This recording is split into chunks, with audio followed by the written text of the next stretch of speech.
Now, government's infrastructure has come under heavy scrutiny from former President John Mahama. The NDC 2020 flag bearer is questioning government's refusal to continue ongoing projects for new ones, describing it as politically expedient.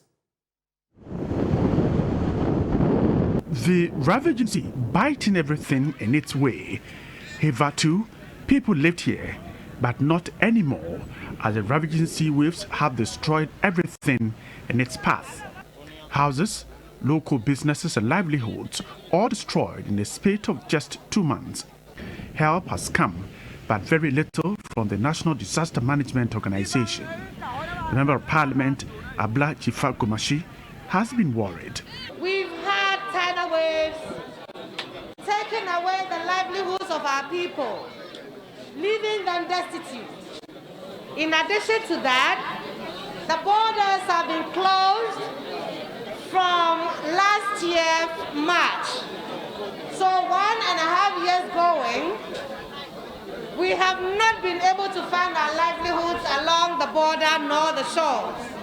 As an indigene, as the Member of Parliament for this constituency, I've had sleepless nights because I received calls day in, day out on Mama help us, Mama Honamila. The Volta caucus of the NDC in Parliament is worried that destruction, if not immediately addressed, will swallow all communities along the coast of the Volta region. The caucus has been conducting the former President John Mahama around the destroyed homes by the ravaging tidal waves in Agaveji and Salakofe of the Ketu South constituency. NDC has a record of doing it, and so we don't need to prove ourselves again. But like you said, they are capital intensive, and so they might be suffering, the effects of the ravages of the budget. But in everything you prioritize, depending on, how things happen. And I think that the plight of the people that we've seen here deserves some attention. John Mahama, surprised about the state of destruction, called for an urgent action.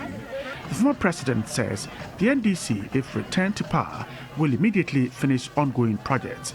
Everywhere you go in the country, you find projects left by previous governments that were not continued. And that is why we said that when we come into office, for the first year of being in office, we're not going to start any new projects. We're going to use the resources to continue and finish all the projects that have been abandoned by previous governments. And I think that that's what we should do. The former president, together with the Volta caucus, presented relief items to the affected residents.